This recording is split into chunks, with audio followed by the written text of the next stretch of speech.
Saudara bayangkan ibadah harus ibadah seperti apa? Dalam tradisi gereja kami ada yang CD.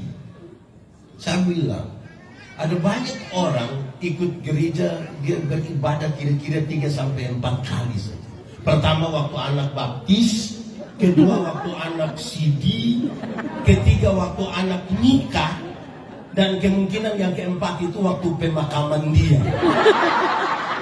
Pas ibadah pemakaman dia, ya dia mau kemana lah. Tapi saya lihat bapak-bapak di sini rajin-rajin ibadah semua ya. Amin. Saya mau tanya dulu, jemaat. Di sini tidak ada jemaah. Jemaah. Kenapa malam hari ini di ibadah ini ini kasat mata ya, mungkin hitungan beda. Tapi kasat mata saya lihat mama-mamaku lebih banyak dari bapak-bapak. Ini mama-mama janda semua.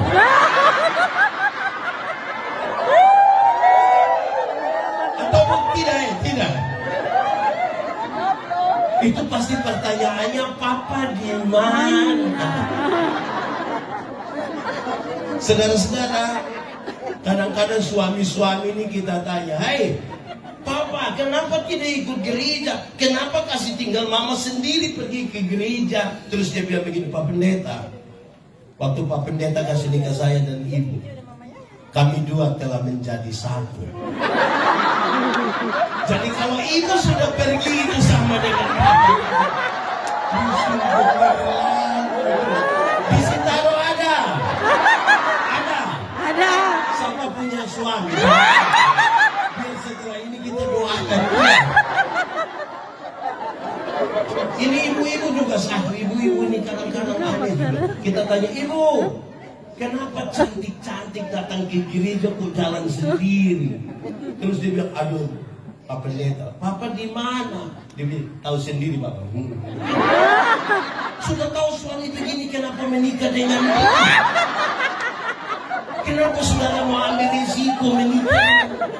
Saudara terlalu berisiko sekali. Baik, saudara-saudara, pembacaan kita kan berbicara tentang berdoa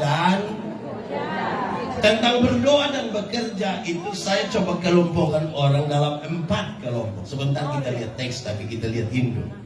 4 kelompok. Pertama, ada orang yang kerjanya kuat sekali, kerja kuat, tapi doanya lemah sekali. Kerja kuat, tapi doa di Sitaro ada begitu. Orang yang kerja kuat tapi doa lemah itu orang sibuk sekali. Kadang-kadang dia sibuk dengan tidak wajar. Orang lain sempat ganti pakaian dinas, dia tidak sempat ganti karena lalu sibuk. Saya tidak tahu di Petak sini ada orang begitu. Sibuk dengan tidak wajar itu. Orang yang doa kerja kuat tapi doa lemah, jangan coba-coba kita ajak ibadah. Pak, sebentar kita ikut ibadah, dia akan bilang, "Saya sibuk." Itu kalau bicara sibuk itu macam derajat naik sedikit.